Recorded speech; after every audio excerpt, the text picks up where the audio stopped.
Hello dear World of Warcraft friends, welcome back to a new video on my channel. And today we're going to take another look at the updated tier list for patch 12.1 of World of Warcraft Midnight. The whole thing was once again written by the top Mythic Plus player Petco, and we have a few more changes at hand here. A few days ago there were adjustments and class tuning on the PTR which resulted in a new list. You can now assume that this list will at least represent the balance of power at the start of the patch, since it's highly likely that there won't be any more class tuning on the PTR, but only once the patch is live. But as soon as there are any more changes, of course, we'll take a look at them. So, let's get started. If you like all of this, feel free to leave a like, subscribe, and with that, let's get started. First, we see here in the S tier, we have Arcane Mage. Arms Warrior, nothing has changed there, although it was nerfed a little bit. Blood DK has moved up, which is because it got another buff. So, especially when it comes to survivability and also damage, Blizzard has done quite a bit in the last days and weeks. And with that, yeah, we now have the Blood DK at the level where he actually, according to this list, would be the best tank. So, let's see if it stays that way in the end. Holy Paladin is also still on this list, and we have 3 more specs moving up. One of them is the Outlaw Rogue.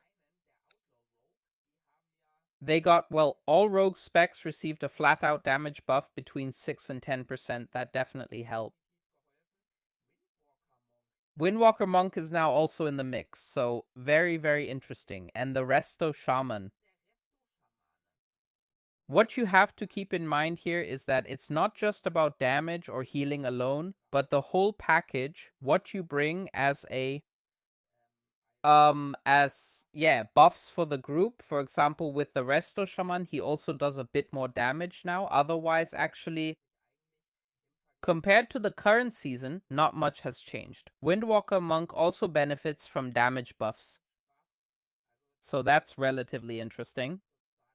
In a tier, we have Elemental Shaman, and as the one dropping down, Balanced Druid, and yeah, in the end we had nerfs for 6 or 7 abilities. Moonfire, Sunfire, Starfall, Star Surge, the Collapsing Stars, and everything that goes with it, because Blizzard said the AoE damage is too high. Balanced Druid will still be good in AoE. Problem, all these nerfs also affect single target for the most part, and Balanced Druid wasn't that strong there to begin with.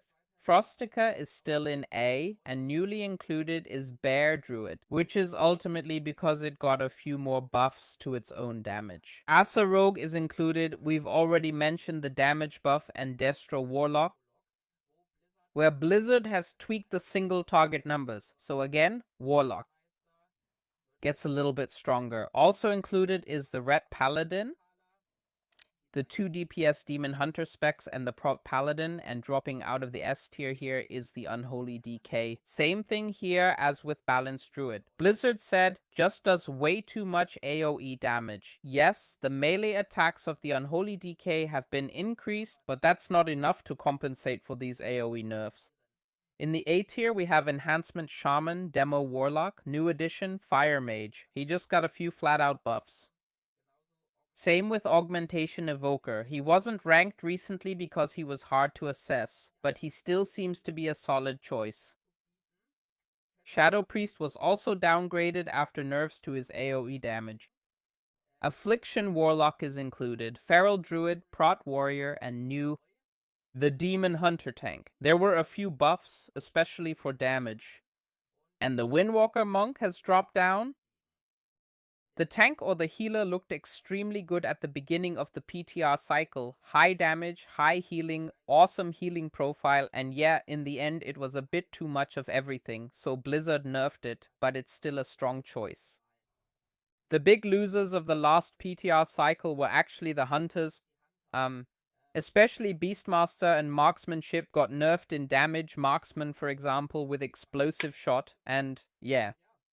That's reflected here as well. Survival and marksmanship drop down to B+, Beastmaster even drops to B tier. So yeah, it could happen that something changes there again. Otherwise in B+, are Frost Mage, Subtlety Rogue. Like I said, we've addressed the buff. Discipline Priest is included, just like Holy Priest, who simply got a flat out buff to all of his healing. And new to the list is the Brewmaster Monk, who has also recovered a bit. At the beginning of the PTR, there were very few changes compared to the current patch or the current season. That means he was still pretty good, but still had the same weaknesses, like being a bit squishy at times. And yes, Blizzard has made some more adjustments to that overall. The spec should still deal consistent, solid damage and be a bit more robust, so feel free to check it out. And then we have the speed B tier here, Fury Warrior. Runter, down Resto Druid, down Healer Evoker, down here. It's not even necessarily because of that, for example, it's Resto Druid. Actually, not much has happened recently, and also not with Preservation Evoker. But here it's also because, for example, the Holy Priest has become stronger and is simply better than the other two healer specs because of the buffs, which is why they were rated lower. So here it also depends a bit on personal comparison. They're not completely terrible specs, but compared to the other healers, as of now, they are the worst, both in terms of their own damage and the healing they provide. And yeah, for Beast Mastery and Fury, you can pretty much say the same thing, except here it's about the damage. And in C tier, we have the Devastation Evoker. There were also a few adjustments recently, the damage was reduced, and yeah, all in all, it doesn't look like a very good patch for Evoker, so all specs at this point are, yeah, rather mediocre at best. But as I said, Blizzard will most likely. At least that's what they did in Season 1. 4 weeks after the season's release, they rolled out class tuning every week. I think we'll get something similar again now, so if your class isn't quite up to par right now, don't worry, things can still change a bit. And yes, with that, thank you very much for watching. What's your opinion? Which class could definitely use a buff? Where are buffs really needed? Where might they not be necessary? And which class would rather need a nerf? Of course, for completely fair, objective, and neutral reasons, I'm in favor of the Boomkin nerfs being reverted and instead turned into buffs. That has nothing to do with the fact that I'll be playing Boomkin like I have for 17 years. And yes, see you in the next video. Take care.